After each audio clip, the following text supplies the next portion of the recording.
నమస్తే. This is Sourya. Welcome to our channel. ఈ రోజు మనతో పాటు సినీ పరిశోధకులు ఇమ్మంది రామారావు గారు ఉన్నారు. వారితో మాట్లాడదాం. నమస్తే సార్. నమస్తే బాబు. సార్, శివాజీ గారి ఇష్యూ గత 5 రోజులుగా, 6 రోజులుగా నలుగుతూ వస్తోంది. అలాగే ఆయన కమిషన్ దగ్గర హాజరయ్యారు. ఆయన అఫిడవిట్ అంటే దానికి సంబంధించిన లెటర్‌ని గూడా, వాంగ్మూలాన్ని గూడా ఇచ్చేసారు. ఇంకెప్పుడు మళ్ళా ఇది రిపీట్ అవ్వదు అని జెప్పేసి. సో, అక్కడితో మ్యాటర్ కొంతవరకు క్లోజ్ అయినట్టే అనుకోవచ్చు మనము. బట్ ఏదైతే ఆయన ఆర్జ్యం పోసిందుందో మహిళల వస్త్రానికి సంబంధించి ఇవన్నీ గూడాను కొంతమంది సినీ నటులు, అలాగే కొంత రాజకీయ బ్యాక్‌గ్రౌండ్ ఉన్న వాళ్ళందరూ గూడా బయటకొచ్చి కొంతమంది మాట్లాడుతూ ఉండడం జరిగింది. ముఖ్యంగా నాగబాబు గారు అయితే మాత్రము మహిళలు చాలా ఫ్రీగా ఉండండమ్మా, మీకు నచ్చిన వస్త్రధారణ జేయండి, మీరు ఓపెన్ అప్ అవ్వండి, మాట్లాడండి, గళమెప్పండి అని జెప్పేసి ఆయన మహిళల్ని ఎంకరేజ్ చేస్తూ ఉన్నారు.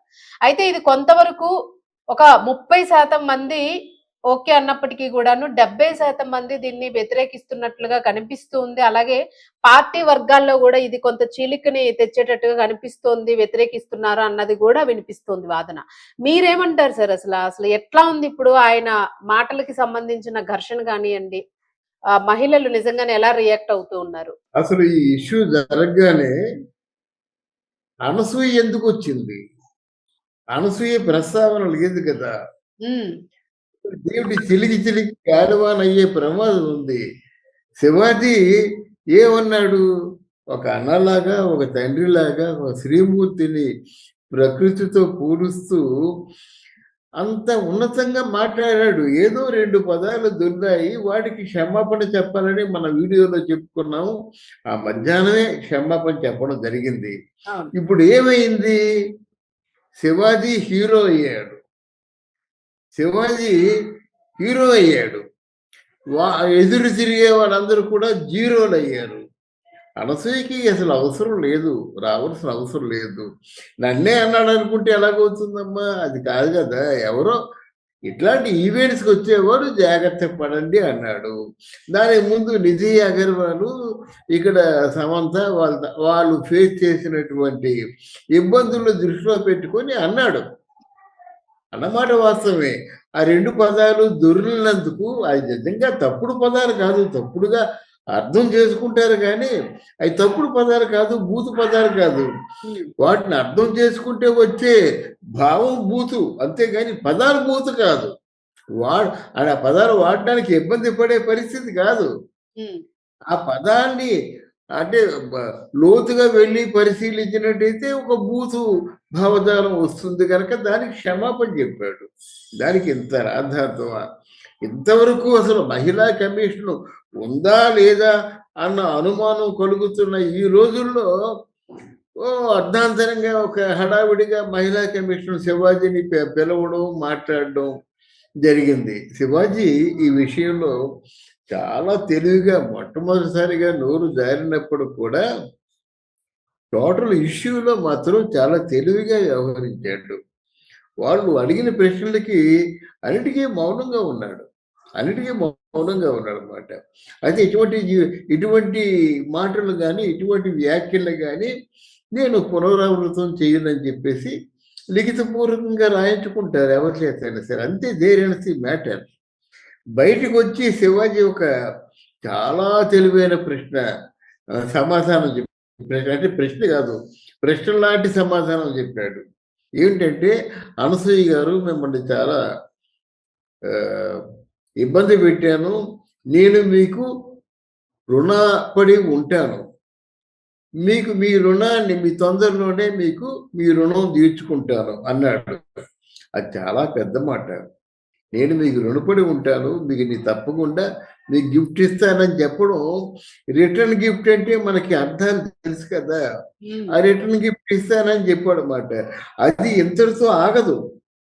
ఇది ఇలాగుంది. ఇది అనసూయ లేకపోతే చిన్మయి, శివాజీ మధ్య జరిగిన గొడవ అనుకుంటే, ఇంకా అక్కడి నుంచి లేచిపోయినారండి. ఎవరి మటుకు వాళ్ళు లేచిపోయినారు. ఎవరు తోచింది వాళ్ళు చెప్తున్నారు. ఈ క్రమంలో నాగబాబు రావడం అర్ధరహితం. నాగబాబు అంతకుముందు మామూలు ఖాళీగా ఉండి జబర్దస్త్ చేసుకుంటున్నప్పుడు ఎలాగైతే మాట్లాడాడో అలాగే మాట్లాడాడు. కానీ ఈరోజు మన రాష్ట్రంలో ఒక తెలుగుదేశం పార్టీ తర్వాత అత్యంత పెద్ద పార్టీ అయినటువంటి జనసేన పార్టీకి ఆయన జనరల్ సెక్రటరీ. కొన్ని లక్షల మంది జీవితాలు వీళ్ళ తాలూకు మాటల మీద, వీళ్ళ తాలూకు ప్రవర్తన మీద ఆధారపడి ఉంటాయి. ఆలోచించి మాట్లాడాలి. మాట్లాడడం కాకుండా ఏదో శివాజీ ఏంటి మన కళ్ళ ముందు ఆర్టిస్టే కదా, ఆయన పూర్తిగా వాయించేద్దాం, ఆయన లేకుండా చేద్దాం, ఇటువంటి తలపులు ఉండకూడదు. అసలు ఆయన ఈ జోలికే రాకూడదు. మరి ఏ ఫ్రస్ట్రేషన్లోనో వచ్చాడని మనం సమాధానం పడితే, అది కాకుండా తిరిగి మహిళల్ని రెచ్చగొట్టడం. మీరందరూ వెళ్ళండి, శివాజీని పీకేయండి, జుత్తు పీకి పందిరేయండి. ఒక్క రెచ్చగొట్టడం అని కాదు సార్. దానిలో మళ్ళీ అంటే ఎవరైతే సపోర్ట్ గా మాట్లాడారో చాలా మంది ఆడవాళ్ళు, తల్లులు, పెద్దవాళ్ళు చాలా మంది కూడా రియాక్ట్ అవుతూ ఉన్నారు. 95% మెజారిటీ అంటే తక్కువ కాదు. మరి ఆ సపోర్ట్ చేసిన ఆడవాళ్ళని కూడా ఆయన తిట్టారు. మీరు అసలు మహిళలేనా, బుద్ధి ఉందా మీకు అని చెప్పేసి. దాని పర్యవసానమే అదే ఇప్పుడు ఈరోజు సమస్యగా మారింది. అదే నన్ను చెప్పనివ్వండి. దాని పర్యవసానమే ఈరోజు మహిళలంతా జనసేన పార్టీ నుంచి నాగబాబుని తప్పించండి అన్నాడు.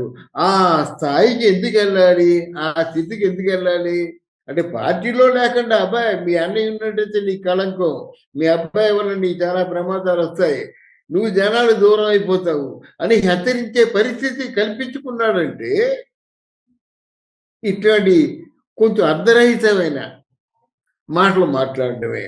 బట్ ఏదేమైనప్పుడు కూడా 70% అంటున్నారు, 90% అయినా సరే ఆశ్చర్యపోవాల్సిన అవసరం లేదు. కొంతమంది బయటికి చెప్తారు, కొంతమంది బయటికి చెప్పరు, శివాజీ అన్నట్టు. అంతేగాని అందరి మనసులోనే అదే ఉంటుంది కదా. అందువల్ల ఇది చాలా దారుణంగా పరిణమించింది. చివరికి చిలికి చిలికి గాలివాన అయ్యేటట్టు ఉంది. ఇది రాజకీయంగా వాళ్ళు ఏం చేస్తారు, నెక్స్ట్ పవన్ కళ్యాణ్ ఏమో అస్త్రంగా తీసుకుంటారు వైసీపీ వాళ్ళు.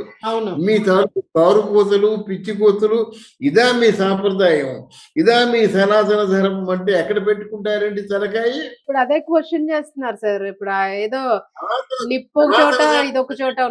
కరెక్టే. సనాతన ధర్మం అంటే నిండుగా చీర కట్టుకోవడం, బొట్టు పెట్టుకోవడం, గాజులు పెట్టుకోవడం, పువ్వులు పెట్టుకోవడం, చక్కగా అలంకరించుకోవడం. శ్రీమూర్తి అంటే ఎలా ఉంటుంది, దేవతామూర్తి లాగా ఉంటుంది శ్రీమూర్తి అని చెప్పడమే సనాతన ధర్మం అన్నమాట. అందుకే దానికి ఒక వస్త్రధారణ అనేది వాళ్ళ సంప్రదాయంలో ఒక సంప్రదాయం. మీరు సనాతన ధర్మం అని ఒక పక్క స్లోగన్ ఇస్తూ, ఒక పక్క వాళ్ళు ఇష్టం వచ్చినట్టు వాళ్ళు బట్టలు వేసుకుంటారు, తప్పేమిటి, ఇప్పుకు తీరుతారు అని దాన్ని మద్దతు ఇస్తే మీరేమైపోతారు? నలుగురిలో ఎంతమంది ప్రశ్నిస్తారు?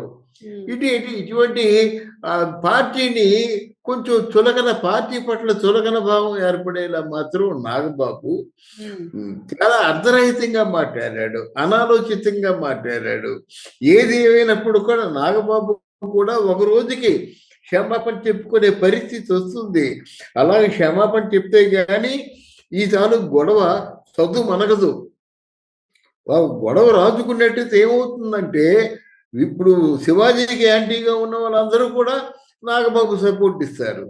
అలాగే నాగబాబుకి, అనసూయకి వీళ్ళ మాటలకు వ్యతిరేకంగా ఉన్నటువంటి సామాన్యులు సైతం వీళ్ళని శివాజీ సపోర్ట్ చేస్తారు.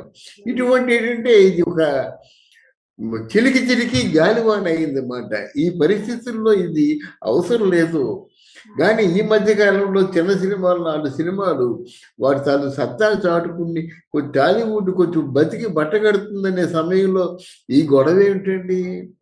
ఈ గొడవ ఇలా ఉంటుండగా ఇందులో చాలా మంది స్పందించారు. అందులో ప్రధానంగా పూరి జగన్నాథ్ విరుచుకుపడ్డాడు శివాజీ మీద. అది కూడా కరెక్ట్ కాదు. ఇప్పుడు ఏం చేసినప్పుడు కూడా అసలు మీకు మీ పట్ల సమాజానికి ఒక గౌరవభావం ఉన్నప్పుడైతే విరుచుకు పడ్డాడు అనుకోండి, అర్థం ఉంది.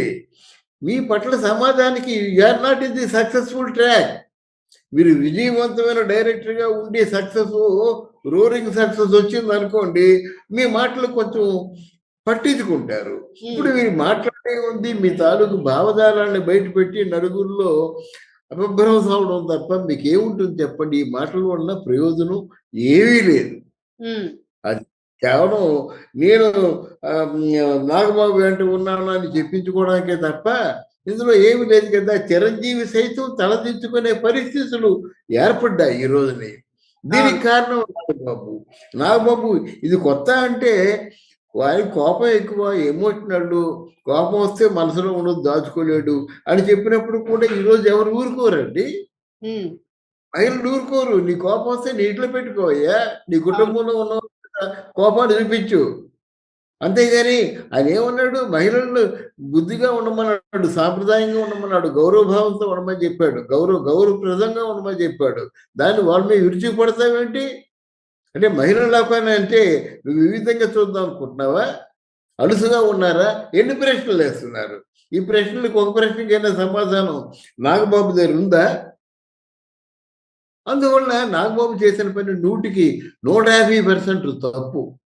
ఇందులో శివాజీ హీరోగా తప్పకుండా నిలబడతాడనమాట. రేపు పొద్దున్న శివాజీ సినిమాలకి చాలా మంచి ఫాలోయింగ్ వస్తుంది. హ్మ్. మహిళలు చూస్తారు.